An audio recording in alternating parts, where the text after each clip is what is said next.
Om Shanti. Good morning. 3 दिसंबर 2024 की मुरली का सार है, मीठे बच्चे, बाप की याद में अलबेलेपन मत बनो। याद से ही आत्मा पावन बनेगी। बाप आए हैं सभी आत्माओं की सेवा कर उन्हें शुद्ध बनाने। मीठे बच्चे, याद की यात्रा में अलबेलेपन मत बनो। याद से ही आत्मा पावन बनेगी। बाप आए हैं सभी आत्माओं की सेवा कर उन्हें शुद्ध बनाने। प्रश्न है, कौन सी स्मृति बनी रहे तो खान पान शुद्ध हो जाएगा। बाबा हम बच्चों से प्रश्न पूछ रहे हैं, कौन सी स्मृति बनी रहे तो खान पान शुद्ध हो जाएगा। उत्तर है, यदि स्मृति रहे कि हम बाबा के पास आए हैं सचखंड में जाने के लिए व मनुष्य से देवता बनने के लिए, तो खान पान शुद्ध हो जाएगा। क्योंकि देवताएं कभी अशुद्ध चीज नहीं खाते। जब हम सत्य बाबा के पास आए हैं, सचखंड पावन दुनिया का मालिक बने, तो पतित अर्थात अशुद्ध बन नहीं सकते। ओम शांति।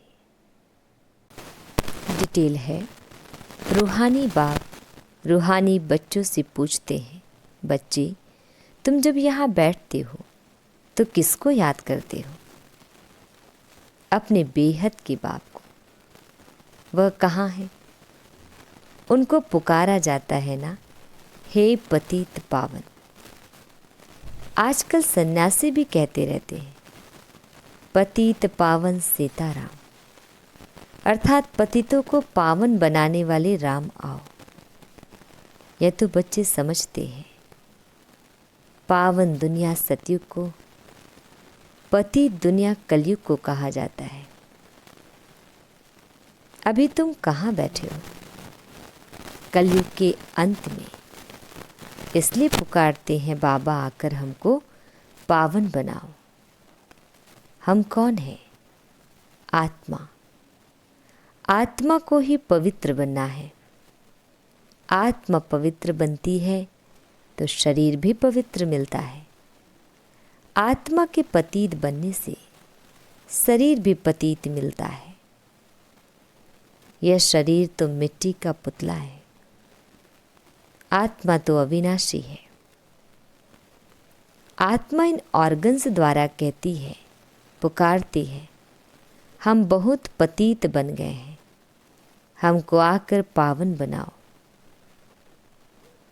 बाप पावन बनाते हैं, 5 विकारों रूपी रावण पतित बनाते हैं।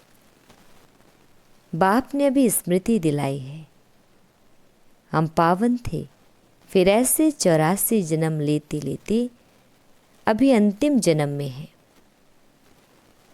यह जो मनुष्य सृष्टि रूपी झाड़ है, बाप कहते हैं मैं इनका बीज रूप हूँ।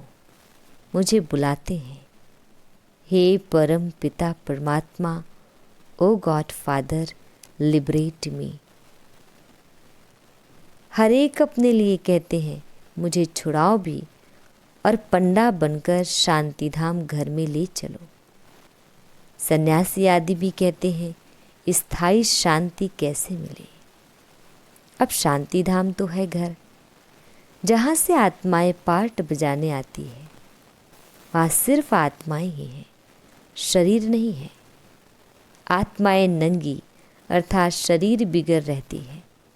नंगे का अर्थ यह नहीं कि कपड़े पहनने बिगड़ रहना, नहीं। शरीर बिगड़ आत्माएं नंगी अर्थात अशरीरी रहती है। बाप कहते हैं, बच्चे तुम आत्माएं वहाँ मूल वतन में बिगड़ शरीर रहती हो, उसे निराकारी दुनिया कहा जाता है। बच्चों को सीढ़ी पर समझाया गया है कैसे हम सीढ़ी नीचे उतरते आए हैं। पूरे 84 जन्म लगे हैं मैक्सिमम। फिर कोई एक जन्म भी लेते हैं। आत्माएं ऊपर से आती ही रहती है। अभी बाप कहते हैं, मैं आया हूँ पावन बनाने। शिव बाबा ब्रह्मा द्वारा तुम्हें पढ़ाते हैं। शिव बाबा है आत्माओं का बाप और ब्रह्मा को आदि देव कहते हैं। इस दादा में बाप कैसे आते हैं यह तुम बच्चे ही जानते हो। मुझे बुलाते भी हैं, हे पतित पावन आओ। आत्माओं ने इस शरीर द्वारा बुलाया है। मुख्य आत्मा है ना,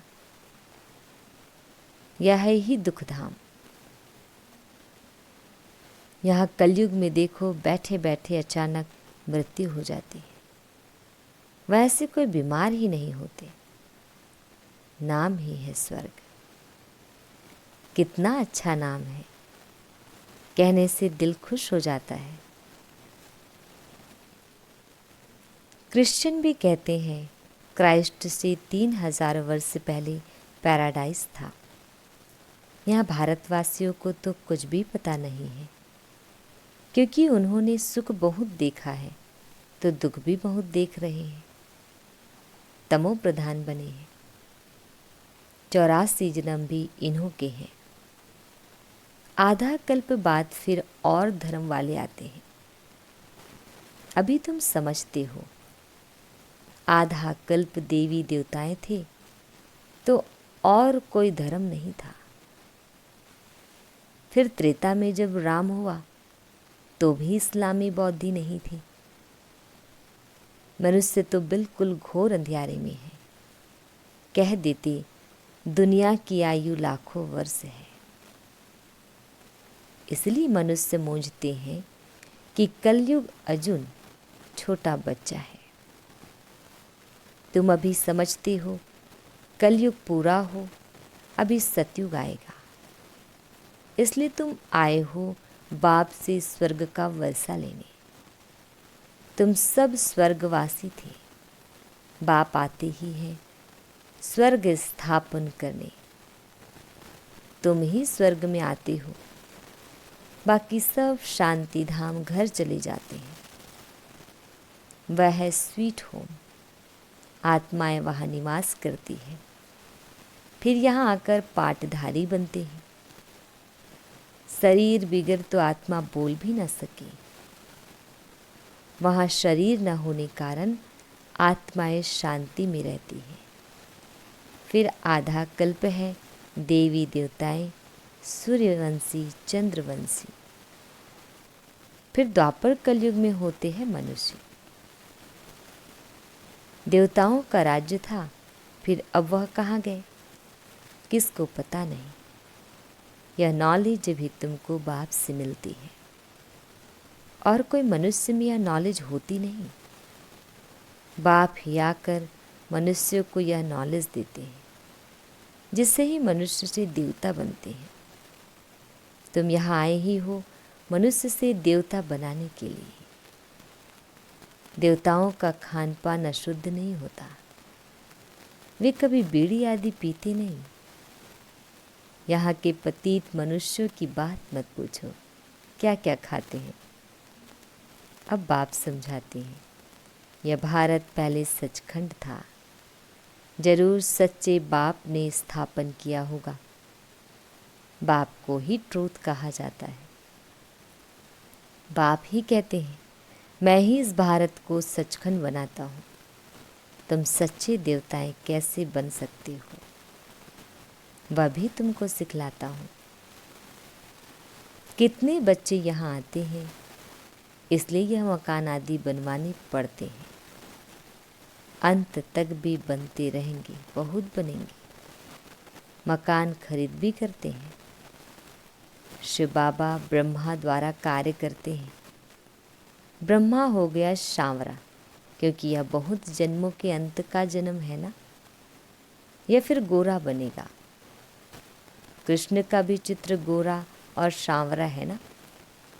म्यूजियम में बड़े बड़े अच्छे चित्र हैं, जिस पर तुम किसको अच्छी रीति समझा सकते हो। यह बाबा म्यूजियम नहीं बनवाते हैं, इनको कहा जाता है टावर ऑफ साइलेंस।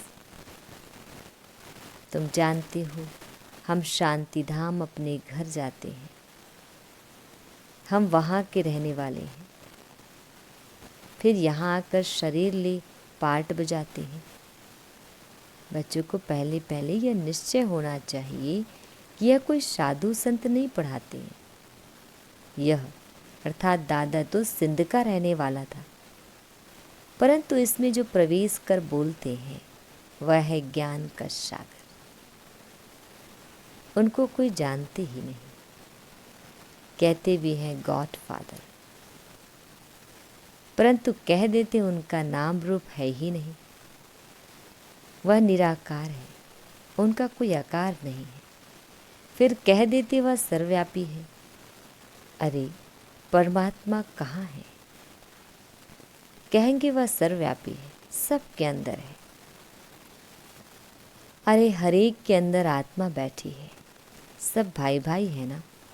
फिर घट घट में परमात्मा कहाँ से आया? ऐसे नहीं कहेंगे परमात्मा भी है और आत्मा भी है। परमात्मा बाप को बुलाते हैं, बाबा आकर हम पतितों को पावन बनाओ। मुझे तुम बुलाते हो या धंधा या सेवा करने लिए, हम सभी को आकर शुद्ध बनाओ। पतित दुनिया में हमको निमंत्रण देते हो, कहते हो बाबा हम पतित हैं।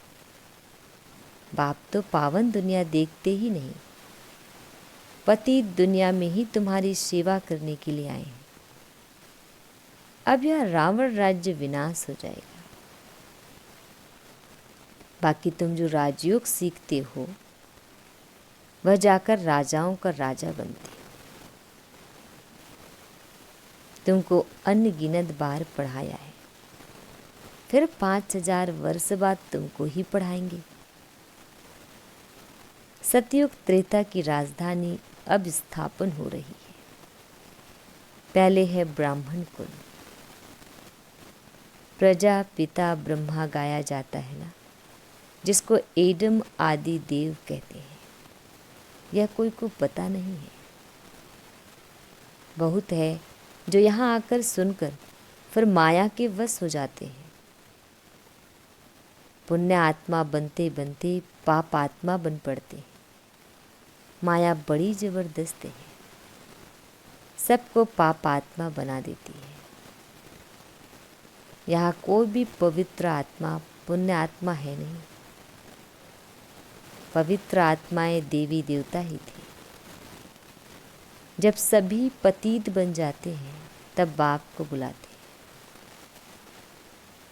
अब यह है रावण राज्य, पतित दुनिया।